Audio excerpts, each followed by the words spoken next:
Las Vegas el 28 de junio y es que todavía no sabes contra quién vas a pelear.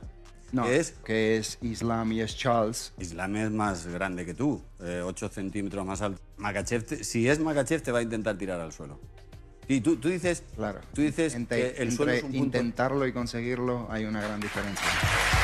Nunca se ha enfrentado a alguien como yo. Dana White just stirred the pot with one simple statement. That's pretty accurate. The UFC CEO may not have spelled everything out, but in typical fashion, he left just enough on the table to set fans into a frenzy. Lastly for Dana, Ilia Topuria did an interview a few minutes ago where he said the winner of this fight is going to determine whether he fights Islam Makhachev or Charles Oliveira on International Fight Week. Can you confirm that that's the stakes attached to this main event too? Yeah, there's a lot of moving parts right now, and yeah, that's pretty accurate.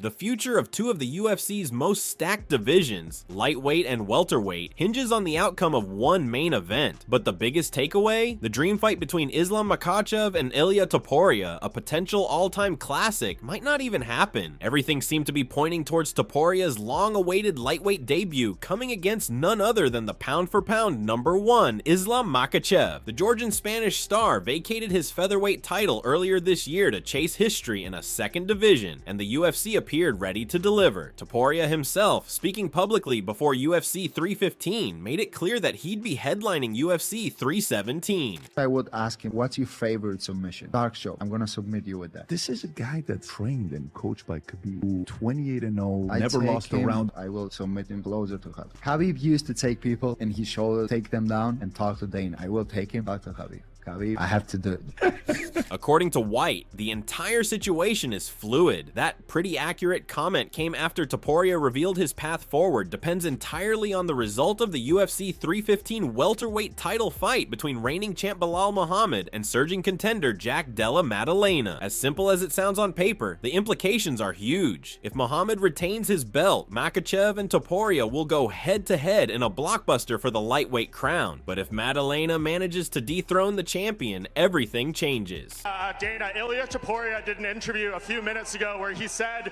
the winner of this fight is going to determine whether he fights Islam Makachev or Charles Oliveira on International Fight Week.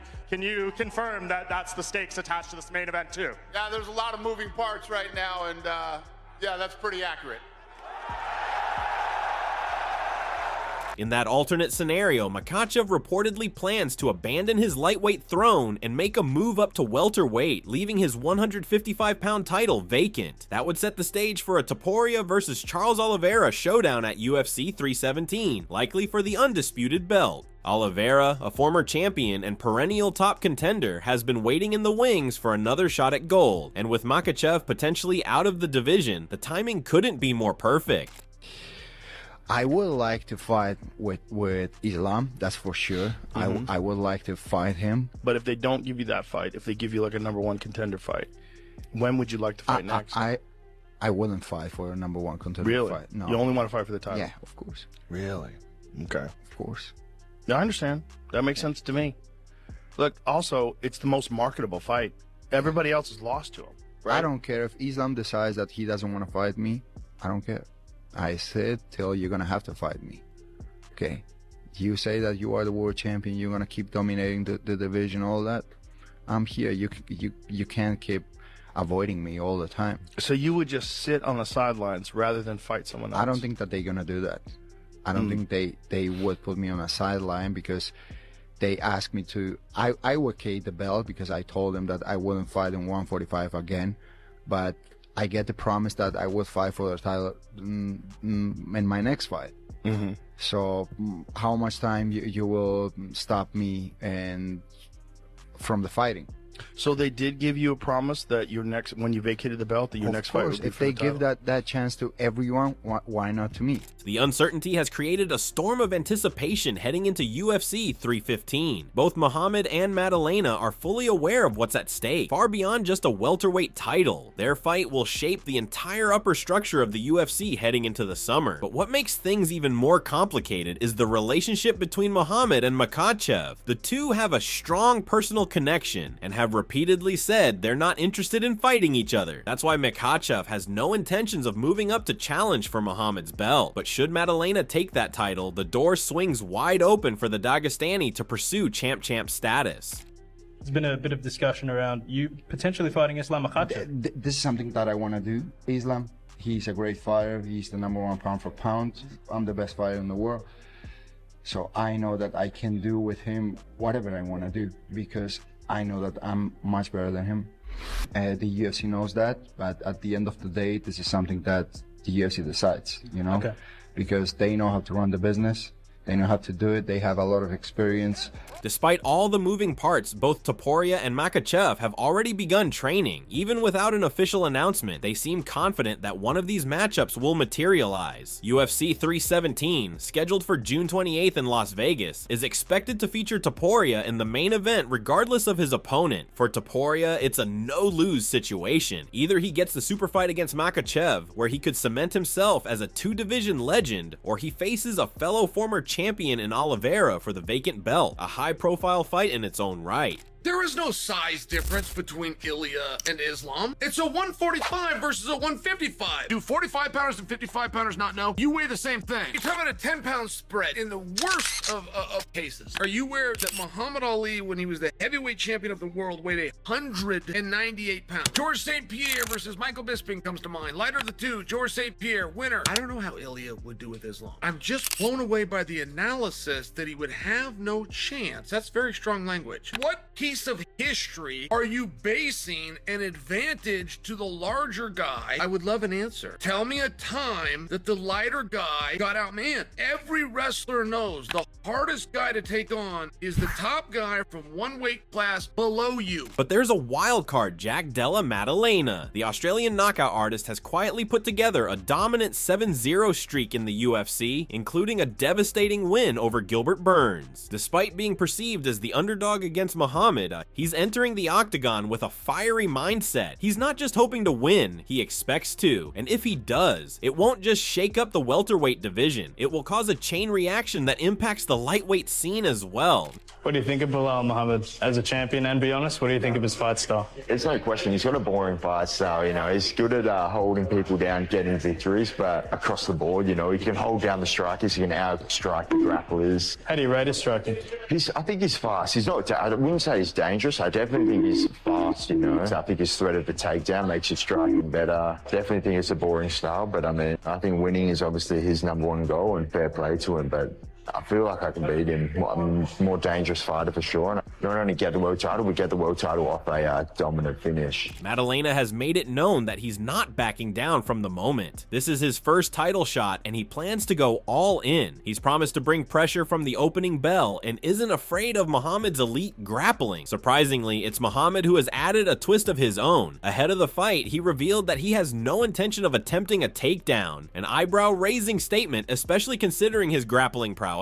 Instead, he wants to test Matalena's striking in a pure stand-up battle. This sort of rhetoric from Belal Muhammad, Belal's going to break you after a few rounds. What would you say in response to that? That's the fight. Who's going to break first? That's what this battle's about. He's pretty well-rounded. He's able to hold people down. I definitely feel like I've got the better striking. I do think I've got some good grappling that he might be not prepared for. So I might try and be able to pull out a submission at some point if he lays on me for too long. We'll see who breaks first. I'm going to take my opportunity and I'm going to take the belt, and then they can all come to me. Can JDM submit Belal Muhammad at UFC 315? If Muhammad sticks to that plan, it could play right into Matalena's strength. The Aussie is a technical and powerful striker who thrives in high-paced exchanges. Should the reigning champion engage him in a striking battle, there's a real chance for an upset, and with that upset would come the unraveling of Topuria's dream matchup with Makachev. I'm going to go in there, I'm going to outbox Jack, I'm not going to shoot one takedown, and I'm going to show him the meaning of Canelo hands. I'm going to show the UFC fighters, the fans, that I'm the best boxer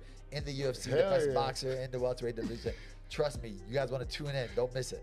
25 minutes later, and unanimous decision, Belal Muhammad.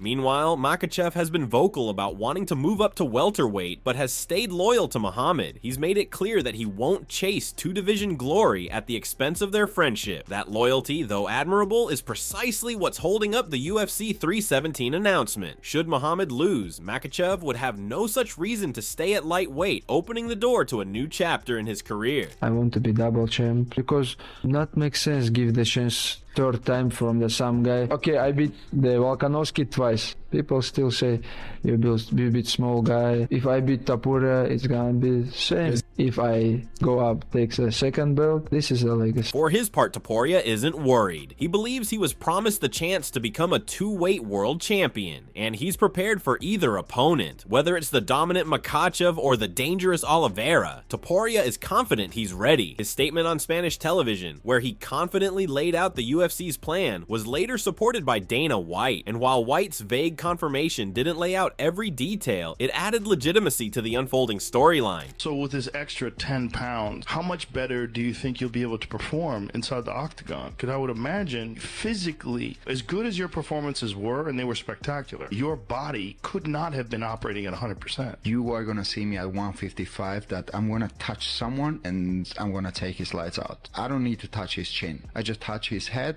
and it will explode. I feel so powerful at that weight class, so stable in the ground. Like, do you want to wrestle?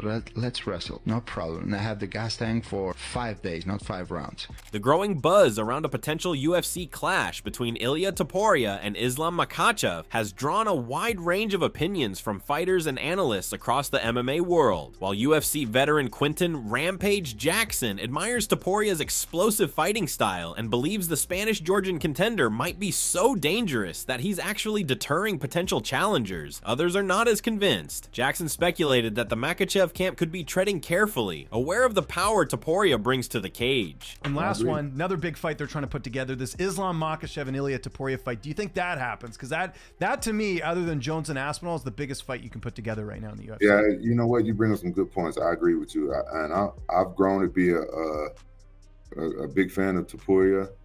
I love this guy's fighting style. I love his hands. You know, I don't care who this guy fights. I think he always has a puncher's chance, and he's a dangerous man. He's a dangerous man. So I'm not surprised that people are not wanting to fight him. So that one might be a little bit tougher to put together. On the other end of the spectrum, voices like Smith Elijah have approached the matchup with a more critical lens. He questioned whether Topuria has the tools to handle an elite wrestler like Makachev, dismissing past wins over grapplers as insufficient preparation for Islam's relentless and smothering style, especially the kind that overwhelms submission experts like Charles Oliveira. I think Islam. Yeah, I think Islam will be the one to, and I like Ilia, but I just think Islam is still a little bit bigger, and not a lot of people. Well, the last few opponents that Ilia Topuria have fought, none of them have wrestled him. Maybe Bryce Mitchell a little bit, but when we're talking about the wrestling pedigree between Bryce Mitchell and Islam Makachev, I think it's a totally different game. So I think that's what's going to be the switch up on there. And I think maybe Ilia Topuria, he goes into the fight and he hasn't felt that type of pressure, that type of strength and conditioning on him. Because everybody else, I mean, Max Holloway and Volkanovski, they didn't try to go for a takedown. And I think they were scared of his jiu-jitsu. But Islam Makachev, he isn't scared of anybody's jiu-jitsu. He even said that when he fought Charles Oliveira. So I definitely got, if I had to be a safe bettor, I would put it on. Michael Chandler echoed a similar concern, highlighting the physical advantage Makachev holds at lightweight. Although Chandler acknowledged Topuria's superior striking, he warned that if Topuria can't stop the takedown, it could spell trouble quickly. If Islam fights Ilia, I mean, I think there's definitely a size difference. I think Ilia is a lot smaller than Islam. Islam is a big lightweight, a tall lightweight, and he's good in every area. However, Ilia's definitely got the edge in the striking department, and Ilia is very, very, very patient. Now, if he's able to not get taken down and he's able to just patiently break down Islam with those big shots that he lands, the big punches that he lands, it's going to be a good night for Ilia. But I think if Islam gets his hands on him and gets him taken down, I mean, grappling with 145-pounders is a lot different than grappling with Islam, who is one of the best grapplers that we've seen in a very long time. He's strong. He's great at doing damage and getting good positions. I'd have to give the edge to Islam just by size, by strength of schedule thus far, and defending the belt. Not everyone sees it that way. Joshua Van expressed admiration for Topuria's striking precision and timing, suggesting that even dominant grapplers like Makachev could be disrupted by the right shot at the right moment. But Islam is hard to beat, you know what I mean? But I'll go with Ilya just because he's a striker like myself, you know what I mean? So, yeah. Meanwhile, Julian Erosa stayed more neutral, pointing out Topuria's well-rounded game, but withholding judgment until he proves himself at 155 pounds against someone of Makhachev's caliber. Erosa seemed intrigued but cautious, waiting to see how Topuria's skills translate into a heavier weight class under top-tier pressure. Man, I hear nothing but great things about Ilya's grappling and his wrestling. So if he lives up to the hype around his grappling and his wrestling, then I got to go with him 100%. And you think he does? Do you think he can beat Islam? Well, if the hype is real about his wrestling and his grappling and his strength that I've heard, then if I go with that as truth, then yeah, I think he beats him. Modestas Bukauskas leaned toward Makhachev, citing his command of grappling and his ability to blend striking with takedowns as key to neutralizing Topuria's aggression. He considered Islam's technical approach the perfect counter to an aggressive forward style. I can't see anyone beating Islam. Just his wrestling is just so good. Obviously, Topuria's leveled up massively over his last couple of fights. His jiu-jitsu is also very good, but Islam's jiu-jitsu is very good. It seems that Islam's striking and range finding is very, very good, but Topuria's boxing is so sharp, he's able to close the pressure. But I think, like you saw against Poirier, if he can just duck underneath and get into the takedown, I think it'll be a long night for whoever faces Islam, so I'll probably lean towards him.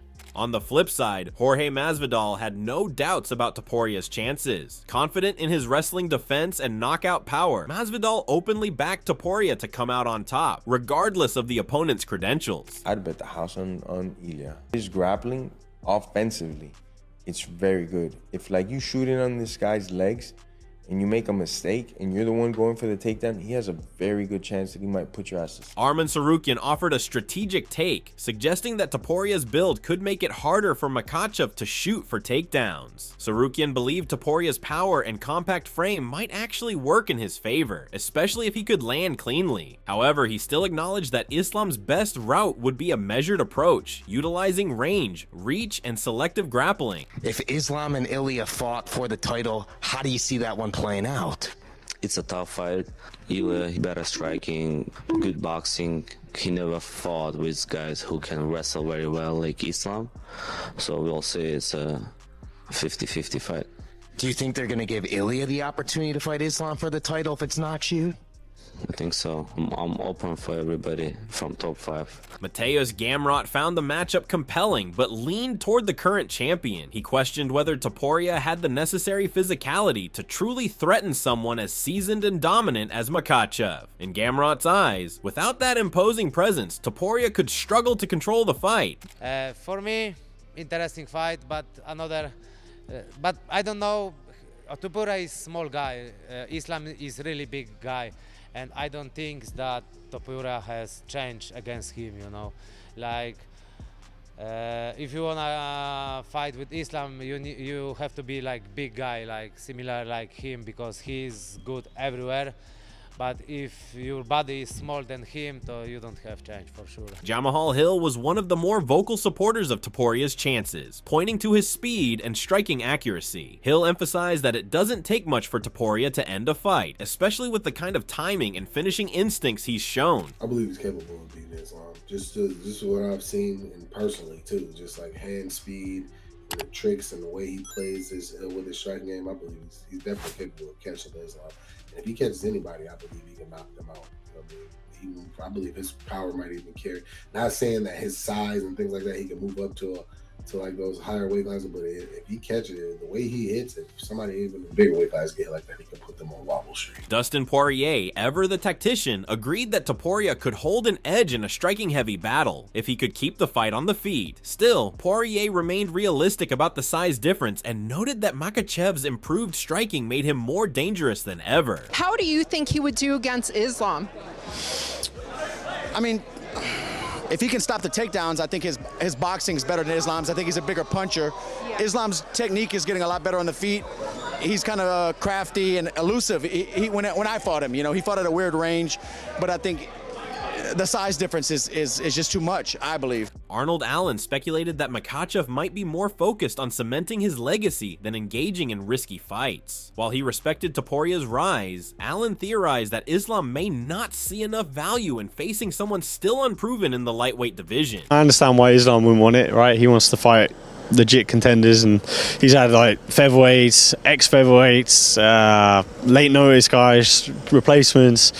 He wants to sort of solidify his title reign, but probably is no bigger fight than Ilya, right? If he goes and batters Ilya, it looks pretty good.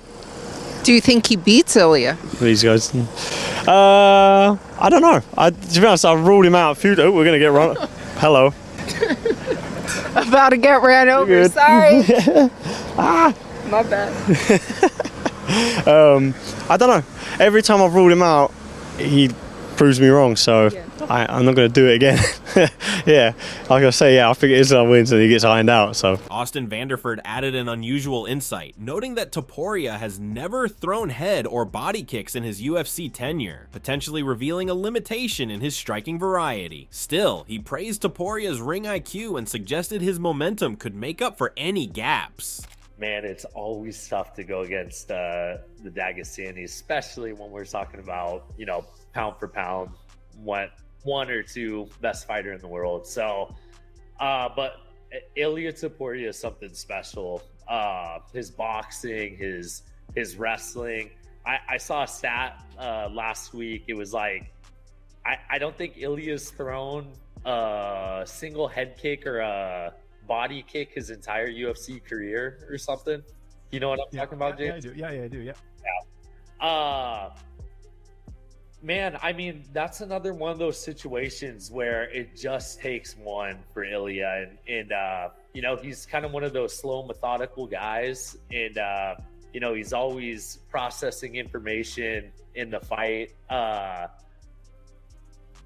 gonna go on a limb and say Ilya in that one. Aaron Pico, focusing more on the stylistic clash, expressed excitement over the matchup. He appreciated what Topuria brings to the table, but recognized Makhachev's deep skill set and big fight experience as serious obstacles. That's what a champion essentially is supposed to look like.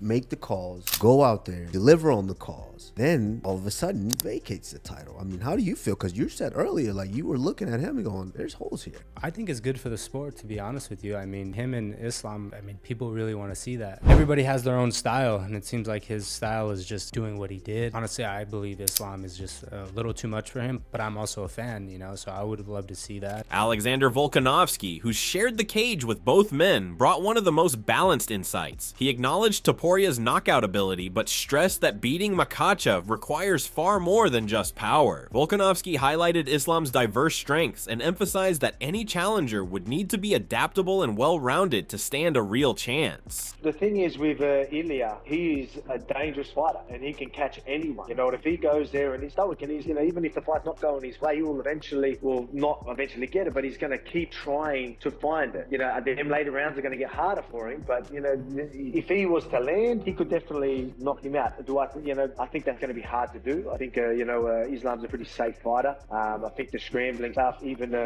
if Ilya's takedown defense is solid, I still think them exchanges are going to be better off for Islam. But you can't count Ilya's power out. Them hands. He's going to be looking for that shot. Them early rounds, he's going to be very dangerous. So to say he's got no chance is silly, because you know what I mean. And then that's how I've always, for myself as well, that's how I've always seen myself only getting beaten by someone catching me. I don't feel like anyone can actually beat me, but everyone has a chance of catching me. And I still believe that's the case now. But you've got some that are, better chances than others, and Ilya has the better chance than most. Aljamain Sterling offered a grounded take, recognizing the strengths of both fighters. He was impressed with Makhachev's grappling control and Topuria's ability to adjust mid-fight. While Sterling didn't commit to a winner, he anticipated a highly technical and action-filled showdown. The speed advantage, Ilya Topuria, boxing speed, boxing punches, Ilya Topuria.